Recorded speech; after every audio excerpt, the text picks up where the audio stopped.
রহমান রাহিম। প্রিয় এলাকাবাসী ও প্রিয় দেশবাসী এবং বিদেশে অবস্থানরত প্রিয় ভাই বোনেরা, আসসালামু আলাইকুম।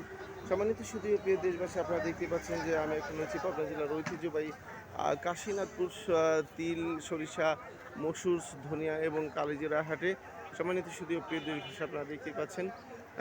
আর আপনারা জানেন যে কাশীনাথপুরের আশেপাশের মানুষের আর প্রধান হচ্ছিল কৃষি, অর্থাৎ কৃষি স্বনির্ভরশীল এই এলাকাটিতে কৃষকেরা মাঠে বিভিন্ন ধরনের ফসল ফলিয়ে সেই সকল অর্থকরী ফসলগুলো হাটে নিয়ে এসে বিক্রি করেন এবং তাদের জীবন জীবিকা নির্বাহ করেন।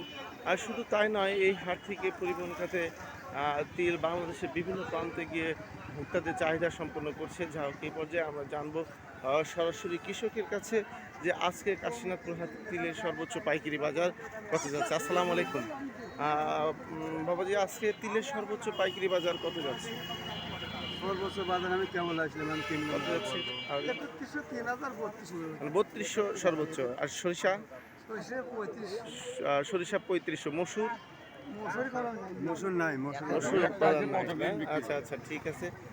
সম্মানিত শুধু প্রিয় দেশবাসী, আপনারা যা বুঝতে পারছেন যে কাশীনাথপুর হাটে আজকে তিলের সর্বোচ্চ পাইকারি বাজার যাচ্ছে 3200 টাকা এবং সরিষা বাজার যাচ্ছে সর্বোচ্চ 3500 টাকা মন। আমি আপনাদের মাঝে আবারও আপডেট নিউজ দেখতে থাকবো ইনশাল্লাহ। আসসালামু আলাইকুম।